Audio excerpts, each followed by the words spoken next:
नमस्कार, आपण पाहत आहात खानदेश दर्पण 24/7। सर्वांना कल्पना आहे की आपल्या महाराष्ट्राचे यशस्वी मुख्यमंत्री आदरणीय देवेंद्रजी फडणवीस साहेबांचा आज वाढदिवस आहे आणि गेल्या अनेक वर्षापासून आपण बघतो की कुठलीही वाढदिवसानिमित्त बॅनरबाजी नाही किंवा कुठल्याही वर्तमानपत्राला जाहिराती नाही, तर सेवाभावी वृत्तीने हा वाढदिवस साजरा व्हावा अशी सतत देवेंद्रजींची इच्छा असते आणि त्याच अनुषंगाने आमचे प्रदेशाचे अध्यक्ष आदरणीय रवींद्र चव्हाण साहेबांनी यावर्षी प्रत्येक मंडलात जे राज्यभरातील भारतीय जनता पक्षाचे जे मंडल आहे त्या प्रत्येक मंडलात रक्तदान शिबिर घेऊन हा वाढदिवस साजरा करावा अशा सूचना या ठिकाणी केल्या होत्या आणि त्याच अनुषंगाने आमचे मंडलाचे अध्यक्ष आदरणीय दुर्गादास पाटील तसेच सर्व कार्यकर्ते पदाधिकारी यांच्या माध्यमातून या ठिकाणी सावदा येथे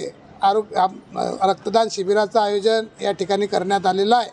आपण बघतो आहे की देवेंद्रजींच्या मार्गदर्शनाखाली, देवेंद्रजींच्या नेतृत्वाखाली महाराष्ट्र एका वेगळ्या दिशेने प्रगती करतो आहे। आपण जर बघितलं तर नरेंद्र मोदी साहेबांच्या नेतृत्वात देशात जी प्रगती होती आहे त्याचबरोबर डबल इंजिन सरकारमध्ये महाराष्ट्रातही मोठ्या प्रमाणावर या ठिकाणी विकास कामं होतात आहे। देवेंद्रजीचं नेतृत्व आपणा सर्वांना कल्पना आहे, अतिशय सक्षम असं नेतृत्व देवेंद्रजींचं या ठिकाणी आपल्याला लाभलेलं आहे। या निमित्तानं मी आदरणीय देवेंद्रजींना त्यांच्या वाढदिवसानिमित्त खूप खूप मनापासून या ठिकाणी शुभेच्छा व्यक्त करत असताना त्यांच्या हातून अशीच जनसामान्यांची सेवा या ठिकाणी घडो अशा शुभेच्छा त्यांना या ठिकाणी व्यक्त करतो।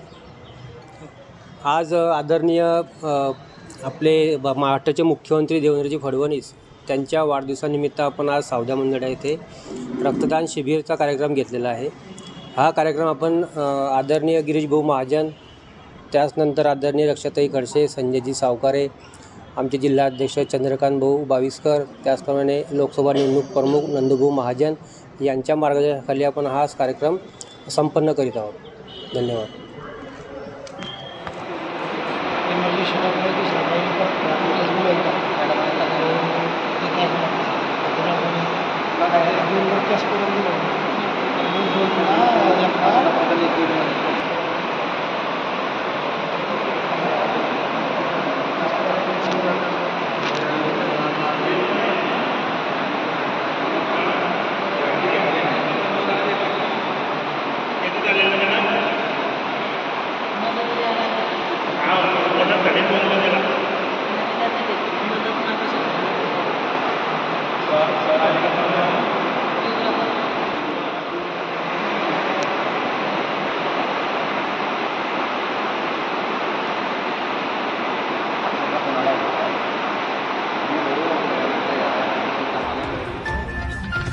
अशाच ताज्या बातम्यांसाठी पाहत रहा खानदेश दर्पण 24/7। आजच आपले चॅनल लाईक व सबस्क्राईब करा।